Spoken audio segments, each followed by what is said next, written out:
Good morning. This is a special broadcast of District2ForU, and I am Dr. Sharia Lane Mackey with the NBR Now Blue Ribbon Commission, formed by Metro Councilwoman Chana Banks on last year. Its mission is to advocate for equitable economic development in North Baton Rouge. Today, I have with me former mayor of Baker and current Baker councilman, Mr. Pete Heine. Good morning, Mr. Heine. Good morning. Good morning. So happy to be here. Thank you, thank you. You've had a long and illustrious career as an elected official. Tell us about your service. Well, I was just telling Dennis, I was first elected in 1956. I ran for mayor of Baton Rouge twice, in 76 and in 81. Lost by about that much, but that's only good in horseshoes and hand grenades. It's not good in politics. But I've stayed busy, and I was parish manager in West Feliciana Parish after I retired as mayor. I had been mayor of Baker for 25 years and on the council for 8 years prior to that. So I have had a career, and I tell people all the time that I really feel like I've been to the top of the mountain, and I'm so happy, and I want to thank our council members for asking me to come down here and be. You know, when you're out, and I'm going to tell you folks, when you're out, you're out. You don't get invited many places, you know. So I was just so excited because I have two modes. I have a political mode and I have from the heart mode. And that's what I want to share on this program this morning, from my heart. I just want to tell the people maybe some things that they don't know, and I want to share that with them, especially these consultants that come in and do all these studies. They may be from Philadelphia, New York, or New Orleans. And I want to tell them what the real East Baton Rouge Parish is and what kind of people we are. And just want to level play. I don't have a problem with BREC. I've supported BREC since the day it was created because I was in office then. Now, everybody doesn't agree with that statement, and I don't agree with everything that they do. But overall, I think they do a good job.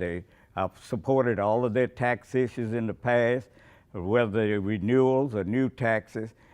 And so I just want to speak from my heart to that commission and let them know how I feel. Well, you kind of led right into the next question, in reference to exactly what keeps you dedicated and motivated to serving the people of Baker. Well, a lot of people don't, and it's true. Some politicians are not called. To be a true public servant, you have to be called, just like a preacher or just like a doctor. If you don't, you're not going to be a successful politician. My problem was that I would take on my people's problems just like they belong to me. And that's how you stay in office for 60 years, I think.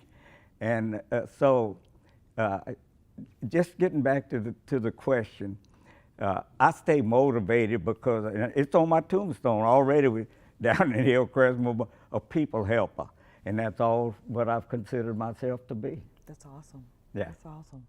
So as you know, they're proposing to move the zoo from North Baton Rouge to an undisclosed location in South Baton Rouge. Share with me some of your thoughts and feelings on that. Okay, but that's exactly what I wanted to come and share with the people, and especially to the commission.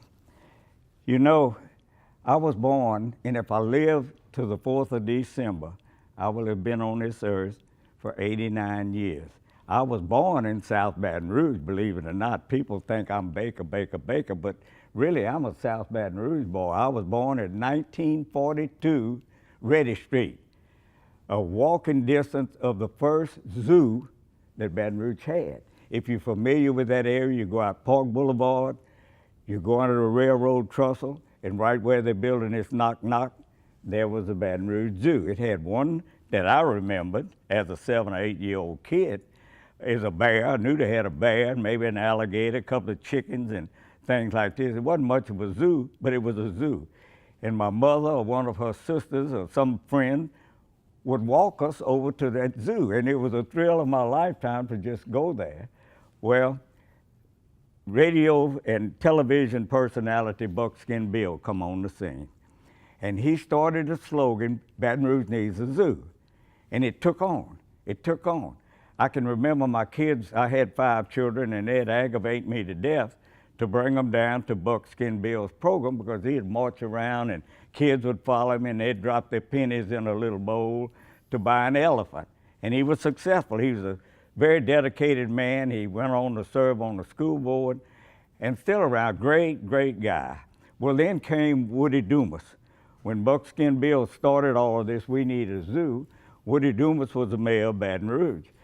And he was a very aggressive guy, had a lot of political connections because he had been in the National League of Cities, so he knew the president, he knew the vice president.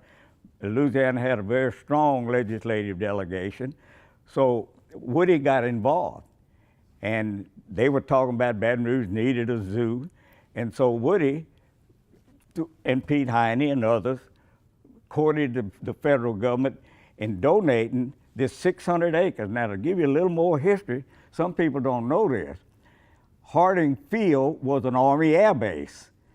Flew airplanes out of, military planes out of Harding Field. Well, they had this, what they call, I call it a ammunition dump, where they stored the ammunition for the base. Some of those buildings are still out there. So Woody knew about it, so we made an effort. When the war ended, Woody made an effort along with some other people to get that site donated to East Baton Rouge Parish for recreational purposes. Gene Young came on the scene, great guy. I guarantee you Breck is the largest landowner in East Baton Rouge Parish because Gene Young was out there talking to people about donating a tract, and they're all over. Many of them are not developed, but they're there, and if they want to develop them, they got them. So Gene came on the scene. Great guy, still living, good friend, did so much for Baker. That's part of my love for Breck is because of the relationship that we had. So then we needed a zoo director. So Woody said, this is the place this zoo ought to be. If we're gonna build a zoo, it needs to be here. And if memory serves me, and I really ought not to say this, but the people of Baton Rouge embraced the idea of a zoo. They loved the idea, but they didn't want it in their neighborhood. So Woody said, well, we got the perfect place. And so that's when the zoo got well, we needed a zoo director. So there was a guy up in Arkansas, I think it was, we found him, Gene did, George Felton. And he and his wife took the job, had the support of Baker and Zachary and Scotlandville because George had two sons that were just terrific athletes. And we were big in we wanted those boys to go to Baker School, and they both excelled in what they did, but we got George Felton. He and Florence had a little, first animal that that zoo had was a chimpanzee. And they lived in a little house that was on, nothing else was developed yet, just getting the plan lined up to build a zoo. And they kept this little chimpanzee at their house. Had a diaper on, you'd see in the grocery store, she'd had that little chimp just like a little baby. And that was the first animal they had. Well, from then on, things started progressing and the zoo got put together, and everybody loved the zoo. Everybody talked about the zoo. But it's just like your home. If you don't give it maintenance and take care of it, it is gonna go down. Now, I don't know what the reason for letting it go down. I know Breck had the money. Maybe they had their priorities on something else, but they just let the zoo continue to go down. And that's why it got to where, and it gave them something to holler about moving the zoo because it's not, it don't meet this. So anyway, that brings you up to where I am now. Just a suggestion, I'm not an expert at anything, but I can tell you, if they want that zoo increase in people's attendance to go there, and I think of those gardens in Mobile, Alabama. I was trying to think, I've said it a number of times, maybe you know, the gardens. Botanical gardens. Right. You get 50 or 75 miles from Mobile, you're gonna see a big billboard telling you about those gardens. 15 miles on up the road, you're gonna see another big billboard. Another 50, 20 miles, you're gonna see another one. Then you're gonna get to one that says you there for an experience of a lifetime. Big arrow telling you where to go. If they would do this, in my opinion, and I'm certainly not an expert, because the money that we're talking about to move this zoo, it would be peanuts to put signs on the interstate and put signs on 190 telling people that Baton Rouge has got a zoo. You're missing an experience if you pass this up. put it there, put arrows. And I'm gonna tell you, I read or saw somewhere where a lady said that, well, we got to drive way up to Baker. Well, let's put that on the other show. We got to drive big old place. And we know the traffic situation around the medical complex, around LSU. It's a 2-day trip almost to come down here. And you take, my little grandkids have come by my house to see the old pawpaw. And you know how I said, where y'all been? We've been to the zoo. I said, you have? Oh, and they're so excited. And they're, well, if my grandkids are gonna wanna go to the zoo, if you move it out there by LSU, I gotta come down here and get in all this traffic.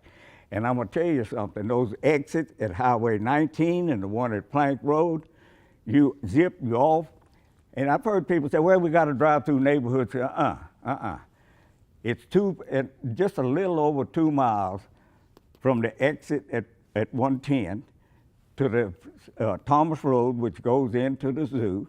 I think the mayor and I looked at it this morning. I think it's LA 243 or something like that. You got about 1.25 miles you got to drive from 19 to the entrance to the zoo. With the money they talking about, you could 4-lane that road to the entrance to the zoo, or either you could put an entrance where it's down there with the lighted sign and come into the back of the zoo. Those are just not valid complaints.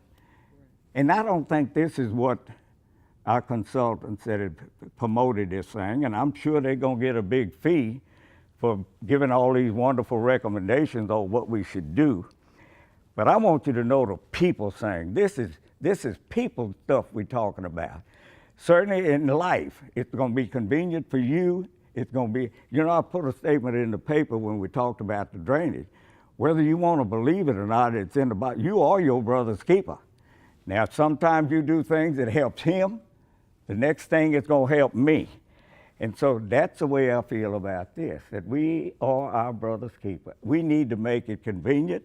We need to make it state-of-the-art zoo and keep that thing right where it is. It's gonna hurt the economic development in Baker and in North Baton Rouge, which everybody seems to want to promote. But it's just not right. It's not fair. We're not in a level playing field. And I think about those people in Baker and Zachary and Scotlandville back in my day. Much of what you see up there was done by the people. It wasn't done by Breck. Breck was furnishing things to us and expertise, but it was people of Baker. They built that clubhouse, which was one of the finest golf clubhouses you're gonna find anywhere. The people of these different crafts, different bricklayers and carpenters came up there on their time and built those buildings. I think all of those people, I can close my eyes and see their faces right now, and I could call most of them's names. But that's what this was. It's something that the people built. And to just up and take it away is not fair, in my opinion. Do you feel that a rehabilitation of the area around the zoo and the zoo would spur economic development? You got 500 or 600 beautiful acres, and see, it borders on our south borderline at Levy Lane. Just got a new Popeye chicken, got McDonald's, got just all kinds of new businesses that are located there. People come up, I want ice cream, Mom, I want ice cream. So what they do, they drive that little short distance up there and get them an ice cream cone. They come to Baker, they see this stuff. This is a nice place. You know, I don't like where we're living anyway. I think I'm gonna move to Baker. See, that's the economic development part. We got a very aggressive mayor now that this is his thing. He wants to build Baker. And this is a people thing that you learn in 89 years on this earth. People see that they're moving the zoo out of Baker. You know the first thought they're gonna think, what's wrong with Baker? And you put that stigma on it. And that's real, folks. That's life. That's the way it is. We don't need to move the zoo. That's all I can say. No problem with Breck. Don't want to get all crossed up with them because they've done a lot for people. And it's a great, but people have done a lot for Breck because they've passed these taxes. And you know, I'm gonna close with this, that if you're not, I didn't need, you my interviewer. That's okay, that's okay. I had to let you answer. You're answering the questions without having the question. Yes, sir. But you know, it's just I know these consultants they don't know what I'm telling y'all here this morning. They don't know the personal involvement that went in to making that all possible. And this is what they need to know. Put that in the mix when you start making a decision on whether we're going to move the zoo or not. And you know what, folks, I'm up here doing all this talking, but God would have to be really good to me to see any of this happen, because it's going to take a while. But I won't, when I get and meet my maker, and he looks at me, he said, Pete, man, you did good in supporting, keeping that zoo in Baker. And he gonna put me a gold star on my forehead. So, but look, it's a people thing. Let's think of the people. Don't think of the developers that are wanting to give you. Nobody just gives you something unless he's gonna get something out of it. Now, that's just a fact of life. And I know it's a lot of good people that's getting a lot of things, and I've made that statement, but I know there are people that give from their heart. But the most of them, it's what it's gonna do for me. That zoo is fine where it is. We can do a couple of suggestions, and that's all they are. I'm not trying to run brick. 4-lane that road from 19 over to the entrance where it is now, or take some money and build a new entrance off of 19 in the back. You got Plank Road to come up. It's a loop that goes almost out to Central 4-lane. Old Thomas Road on east of Plank. It's 4-lane. You done put those people right in the door of the zoo. All those kind of things. None of that is in the report. It's all the good things that's gonna happen if we do this. And then all these amenities that they're gonna put in the park, we want those too. If you wanna really make a regional recreational facility for the people, you got it right there. Mm-hmm. Indeed. Yeah. And with the Arboretum down on Foster Road, Right. and if they develop the area in the Thomas Road area, All it's that's good for developing. Baker, it's good for North Baton All Rouge, that's and it makes a developing. wonderful day trip for a family. Right. So I think Right. that's excellent. And I'm gonna tell the people, keep one thing in mind. I'm a South Baton Rouge boy, and I'm talking like this because it's real and it's right. You know, I learned in politics, if people may criticize you, but if you're doing right, you're gonna be successful. You're gonna be successful. Well, thank you very much, Councilman Heine, for being here. I'm sorry I didn't let you ask many questions. No, you answered every question I had, so that's okay. But I Okay. do thank you for being Thank here you so and for the interview. There are several community meetings planned throughout East Baton Rouge Parish in the coming weeks. And so at the end of the broadcast, there will be a listing of all of the meetings that are upcoming. And we ask the community to come out and hear more on these proposals and learn more about how the Baton Rouge Zoo should stay in North Baton Rouge, and there should be further development in North Baton Rouge. And we hope that you'll be a part of the process. And on behalf of Councilwoman Shauna Banks, signing off, I am Dr. Sharia Lane Mackey. Thank you.